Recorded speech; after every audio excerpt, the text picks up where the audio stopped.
এনসিসির প্রস্তাব ছিল national constituent council করা, মানে আমাদের এখানে অনেকগুলো জায়গা যেরকম পিএসসি থেকে শুরু করে অনেকগুলোর জন্য একটা সাংবিধানিক বডি করে দেওয়া, যেখানে প্রধানমন্ত্রী, প্রেসিডেন্ট, সরকারি দল, যেমন চাকরি নিয়োগের ক্ষেত্রে, তারপর ইলেকশন কমিশনে কোনো ধরনের প্রভাব বিস্তার করতে না পারে।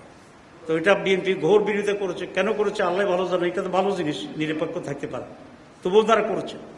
করার পরে আমরা আলোচনার সুবিধার জন্য এবং আলোচনাটা কন্টিনিউ করার জন্য স্যাক্রিফাইস করেছি নাম পরিবর্তন। তারা চাইছে, আমরা নাম পরিবর্তন অ্যাকসেপ্ট করেছি এবং ওনারাও একটা নাম দিয়েছিল, যে নামটিকে আমরা গ্রহণ করেছি ন্যাশনাল কনস্টিটিউশনাল কাউন্সিল। এটা আমরা বাদ দিয়েছি কিন্তু মিটিংয়ে, টু অ্যাকোমোডেট বিএনপি। দেখলাম যে আমরা বেশি বললে ওনারা আবার উঠে চলে যেতে চান, তো দেখলাম যে ওনাদেরকে দরকার, আচ্ছা আমরা একটু স্যাক্রিফাইস করছি তাদের জন্য। 2 নম্বর, সেখানে এটা পাশ হচ্ছে একজন প্রধানমন্ত্রী একসাথে 10 বছর বেশি থাকতে পারেন না।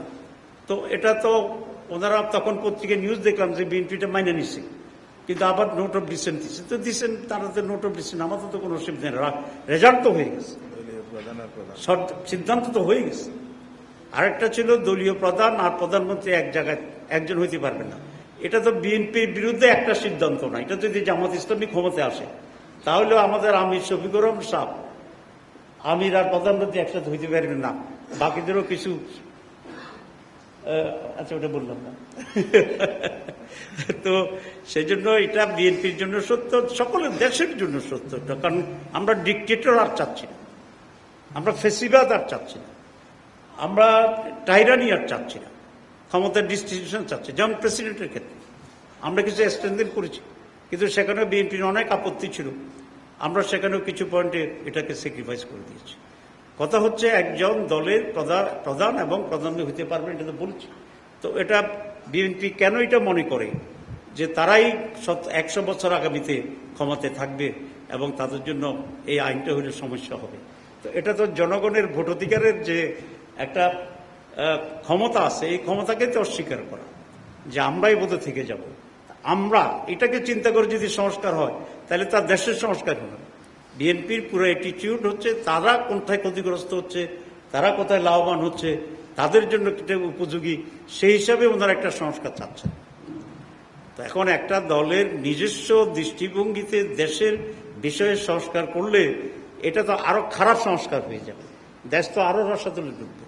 সুতরাং আমরা খুব স্পষ্ট বক্তব্য দিতে চাই যে ঐকমত্য কমিশন পরিশ্রম করে, রাজনৈতিক দলগুলো পরিশ্রম করে দেশের কল্যাণে আমরা সকলেই ছাড় দিয়ে যে ঐকমত্য কমিশনের কনসেনসাস হয়েছে রিফর্মসের ব্যাপারে, যেটাকে জুলাই চার্টার হিসেবে আখ্যায়িত হয়েছে, সেটার আমরা বাস্তবায়ন চাই পরিপূর্ণ। এখানে কোনো ব্যর্থ ঘটলে জনগণ সেটাকে গ্রহণ করবে না।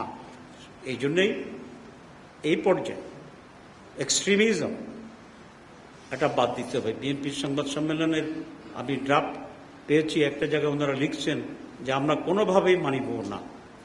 এখন তার বিপরীতে লোকেরা যদি বলে যে বিপরীত কিছু আমরা কোনোভাবেই মানিব না, তাহলে কি দাঁড়াবে? কোনোভাবেই মানিব না যোগ কোনোভাবেই মানিব না। পরিস্থিতিতে এদিকে চলে যাওয়াটা কি দেশের জন্য কল্যাণ হবে? এটা দেশের জন্য কল্যাণ হবে। আমি মনে করি সকলকেই রেশনাল হওয়া উচিত।